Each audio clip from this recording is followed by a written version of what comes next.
want us to discuss how we can control blood pressure organically and the basic things we are obviously neglecting to do every day.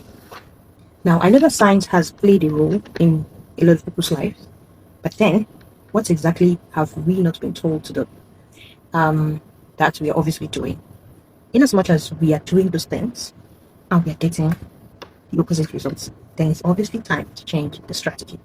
Hello, if you're seeing me for the first time, my name is Uti, and Not What is Sleep is the channel, is the page. So let me walk you through what it takes to take a blood pressure reading. When you have a blood pressure reading of 120 over 80, there's a tendency to think that all is well, and you sleep on it. Let's say you had that reading done a week ago, and the second week, there's an obvious slight increase from 120 to, let's say, 130 over 80. And the tendency for you to think that everything is okay, it's pretty high. Now, let me tell you why. Because we have a range, and we obviously do not want to think that we're out of range. And it's practically okay. But the truth is, if you've noticed a high level of stress, high level of activity, reduced level of intentional feeding, reduced compliance to medication, and reckless, I want to use that word, reckless tracking. So let me start with the first one, which is increased level of stress. It's pretty obvious that a lot of times people who are stressed do not think they are stressed because it's somewhat a lifestyle.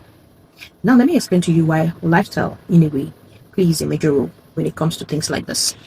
When you have a lifestyle that you're obviously used to and comfortable working with, there's a tendency for you to think that you shouldn't change for any reason. It's been working for you, it's the approach you like. Let's say you woke up in the morning and you headed out for work and you return later at night, let's say by 10. All you needed was to sleep.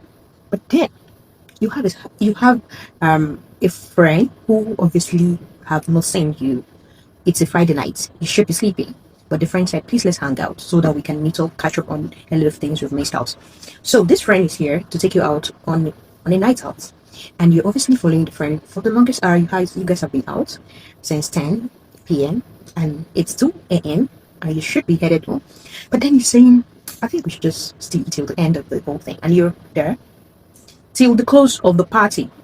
Now, I want us to really understand the fact that when you are out, you're also increasing what you call the cortisol. The stress level is heightened, the cortisol is heightened, and this build-up will lead to heightened adrenaline, which will also do what? The effect of adrenaline, it vasoconstricts.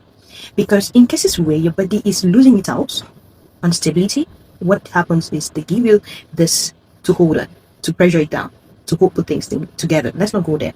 But heightened cortisol level, heightened level of adrenaline, will also do it, increase your blood pressure. And this person has moved from being in a state of moderate blood pressure reading to, let's say, 130 over 80, or better still 130 over 90.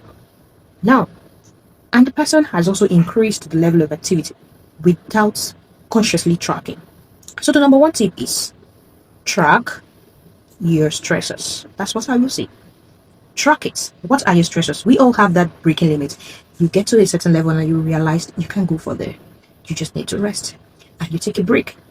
I know it might be difficult to understand when to take a break, majorly because your body's used to being a workaholic, a night worker as well. Therefore, you can't really tell. But then you should go for a walk and then come back to really think about taking the next step of stress or adopting another stress. I don't know if that makes sense. Secondly, a reduced level of intentional feeding. I sincerely do not want to dwell on this topic, but I'm going to touch on a few things.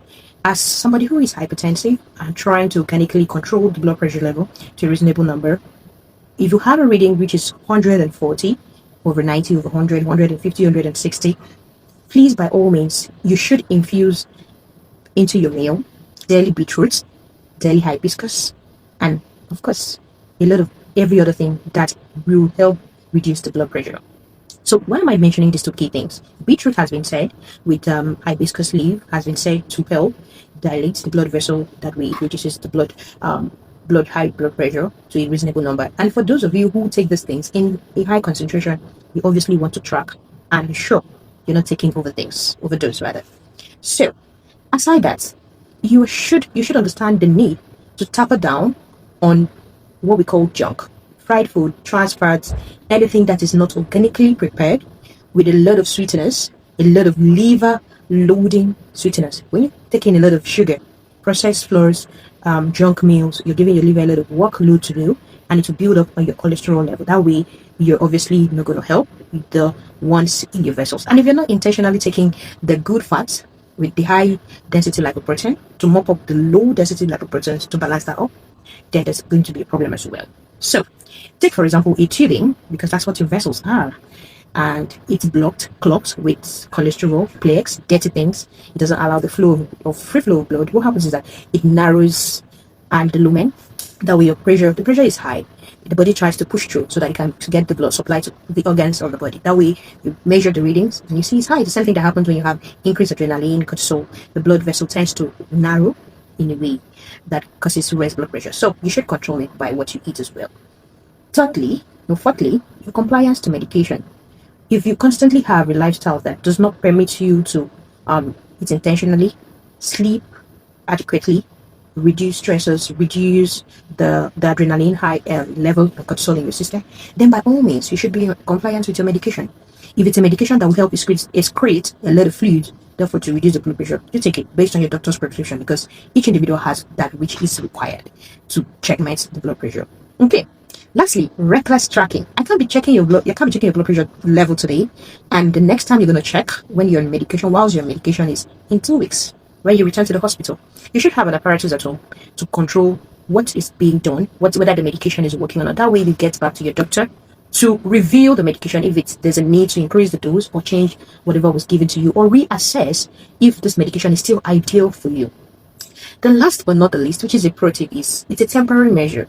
If you feel some sort of dizziness, headache, and you check your blood pressure is high, that tension, then you obviously want to reduce it instantly. Please do a deep breathing exercise. Taking deeply, inhale, hold it for at least 5 seconds to 10, 8 seconds, then you exhale. Deeply in, and then you exhale. I hope you remember all these things. Compliance to medication, deep breathing really helps. And then try as much as possible to be sure that you're intentionally infusing beetroots and hibiscus with the proper tracking of your blood pressure, and then by all means ensure you're having your medication on a norm. I hope this helps. If you find this really interesting, give me a like, subscribe, and save this video, share it as well. And please note, this is just one of the advices I can give to you as a nurse, but then your doctor is in the right position to give you the right information. A quick disclaimer, don't take this perfectly for it. See your doctor and work with your doctor with this information. I hope that helps. Thank you, and bye.